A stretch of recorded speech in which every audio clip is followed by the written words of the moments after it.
Hello दोस्तों, आप सभी का स्वागत है आपका अपना यूट्यूब चैनल एसएससी यूनिक मस्ती में।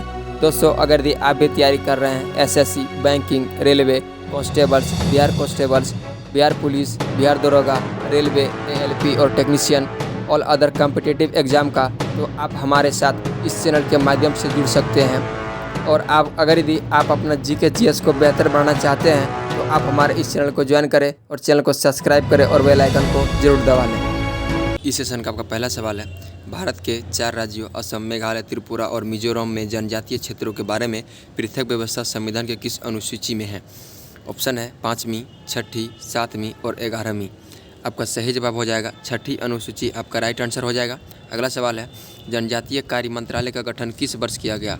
ऑप्शन है वर्ष 1999, वर्ष 1990, वर्ष 1997, वर्ष 2002। आपका सही जवाब हो जाएगा वर्ष 1999, आपका राइट आंसर हो जाएगा। अगला सवाल आपका ये रहा, निम्नलिखित में से किस संविधान संशोधन द्वारा अनुच्छेद 244 को जोड़कर संसद को शक्ति प्रदान की गई है? वह असम के कुछ जनजातीय क्षेत्रों को मिलाकर एक सोवियत राज्य की स्थापना कर सकती है। ऑप्शन है 59वें संविधान संशोधन, 89वें संविधान संशोधन, 22वें संविधान संशोधन और 23वें संविधान संशोधन। आपका राइट आंसर हो जाएगा 22वें संविधान संशोधन, आपका सही जवाब हो जाएगा।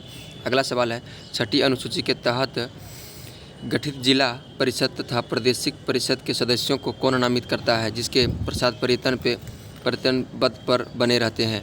ऑप्शन है राष्ट्रपति, प्रधानमंत्री, राज्यपाल और मंत्रिमंडल। आपका राइट आंसर हो जाएगा राज्यपाल, आपका सही जवाब हो जाएगा। अगला सवाल आपका ये रहा, भारत के संविधान में लोकसभा की अनुसूचित जनजातियों के लिए व्यवस्था की गई है। ऑप्शन है अनुच्छेद 330 में, अनुच्छेद 331 में, अनुच्छेद 332 में और अनुच्छेद 330 में। आपका सही जवाब हो जाएगा अनुच्छेद 330, आपका राइट आंसर हो जाएगा। आपका अगला सवाल ये रहा है, अगला सवाल आपका है, भारत के संविधान की किस अनुसूची के अधीन जनजातीय भूमि के खनन के लिए निजी पक्षकारों को अंतरण, आकृत और शून्य घोषित किया जा सकता है? ऑप्शन है आपका 3री अनुसूची, 5वीं अनुसूची और 9वीं अनुसूची और 12वीं अनुसूची। आपका राइट आंसर हो जाएगा 5वीं अनुसूची, आपका राइट आंसर हो जाएगा। आपका अगला सवाल ये रहा, अगला सवाल आपका है, निम्नलिखित में से कौन सा कारक किसी उदार लोकतंत्र के स्वतंत्रता के सर्वोत्तम सुरक्षा को नियत करता है? ऑप्शन है एक प्रतिवृद्ध न्यायपालिका, शक्तियों का केंद्रीकरण, निर्वाचित सरकार और शक्तियों का पृथ्वीकरण। आपका सही जवाब हो जाएगा शक्तियों का पृथ्वीकरण, आपका राइट आंसर हो जाएगा। आपका अगला सवाल ये रहा, भारत में संसदीय प्रणाली सरकार है, ऐसा इसलिए है क्योंकि लोकसभा जनता द्वारा प्रत्यक्ष रूप से निर्वाचित होती है, संसद संविधान का संशोधन कर सकती है, मंत्रिपरिषद लोकसभा के प्रति उत्तरदायी है, विधानसभा के भंग नहीं किया जा सकता है। आपका सही जवाब हो जाएगा मंत्रिपरिषद लोकसभा के प्रति उत्तरदायी होता है। अगला सवाल आपका है, भारत के संसदीय शासन प्रणाली एवं ब्रिटेन के संसदीय शासन प्रणाली के अंतर का बिंदु निम्नलिखित में से कौन सा है? ऑप्शन है सामूहिक उत्तरदायित्व, न्यायिक समीक्षा, द्विसदनात्मक व्यवस्थापिका, वास्तविक एवं नाममात्र की कार्यपालिका। आपका सही जवाब हो जाएगा न्यायिक समीक्षा, ये आपका सही जवाब हो जाएगा। अगला सवाल आपका है, परिभाषा से संवैधानिक सरकार का अर्थ है? परिभाषा से संवैधानिक सरकार का अर्थ है, ऑप्शन है विधानमंडल द्वारा सरकार, लोकप्रिय सरकार, बहुदलीय सरकार और सीमित सरकार। आपका राइट आंसर हो जाएगा सीमित सरकार, आपका सही जवाब हो जाएगा। अगला सवाल आपका है, भारत में किस प्रकार की शासन व्यवस्था अपनाई गई है?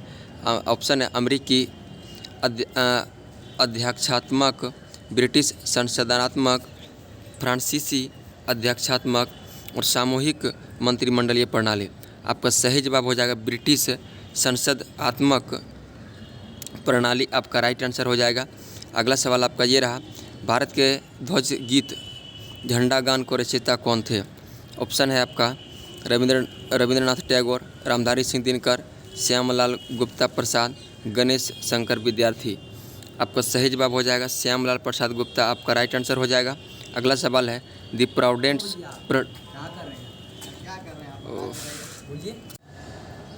आपका अगला सवाल है, द प्राउडेस्ट डे नामक पुस्तक की कहानी का संबंध किससे है? ऑप्शन है भारतीय राज्यों के एकीकरण से, भारत की स्वतंत्रता से, पोखरण नाभिकीय विस्फोट से, केंद्र में एनडीए सरकार से। आपका राइट आंसर हो जाएगा भारत की स्वतंत्रता से आपका राइट आंसर हो जाएगा। आपका अगला सवाल है डार्विन द्वारा प्रस्तुत प्राकृतिक वर्णवाद निम्न में से किस पर आधारित है। ऑप्शन है ओवर प्रोडक्शन से, struggle for existence and variation से,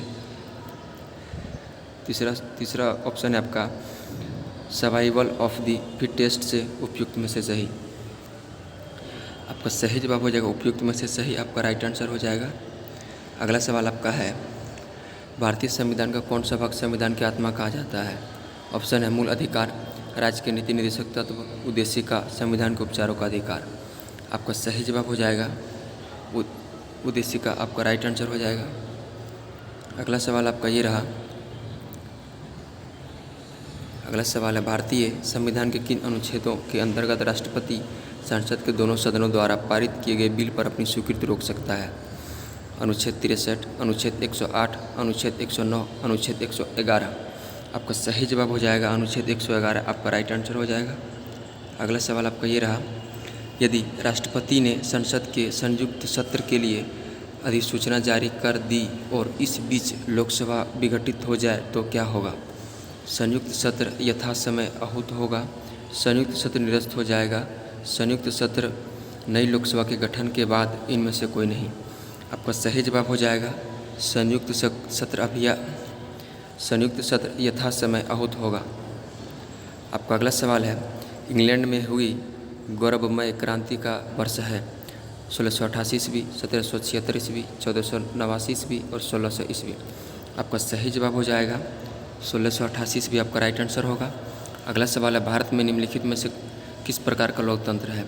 ऑप्शन है एक दलीय लोकतंत्र, द्विदलीय लोकतंत्र, बहुदलीय लोकतंत्र और इनमें से कोई नहीं। आपका सही जवाब होगा बहुदलीय लोकतंत्र, आपका राइट आंसर हो जाएगा। अगला सवाल है संवैधानिक सरकार का आशय क्या है। तो आपका राइट आंसर हो जाएगा, आपका राइट आंसर हो जाएगा ऑप्शन नंबर बी का, आपका सही जवाब हो जाएगा कोई सरकार जो संविधान की सीमा में परिबद्ध न हो। आपका अगला सवाल ये रहा, आपका अगला सवाल है निम्नलिखित में से किस व्यवस्था को अविनाशी राज्यों का अविनाशी गठन का किया जाता है। परिसंघनात्मक व्यवस्था, एकात्मक व्यवस्था और संघनात्मक व्यवस्था, इनमें से कोई नहीं। आपका राइट आंसर हो जाएगा संघनात्मक व्यवस्था, आपका सही जवाब होगा।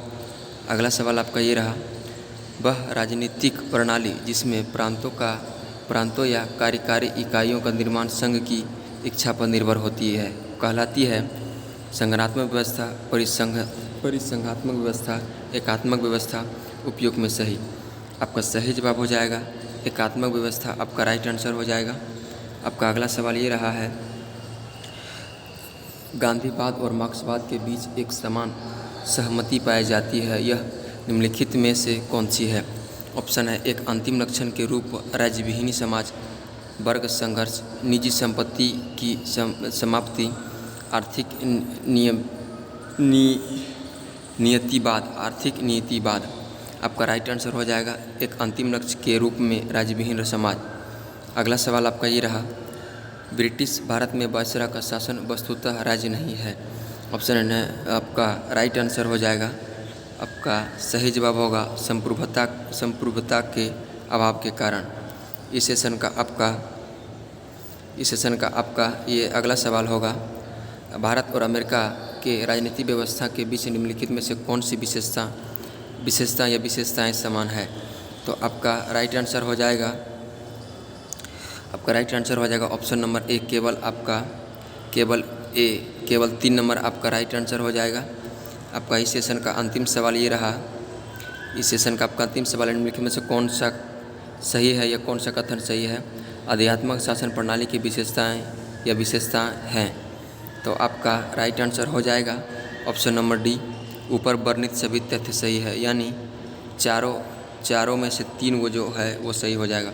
चलिए दोस्तों, आज की सेवा को मैं समाप्त करते हैं, फिर मिलते हैं नेक्स्ट वीडियो में। तब तक के लिए बाय, ऑल द बेस्ट, आपके दिन शुभ हो।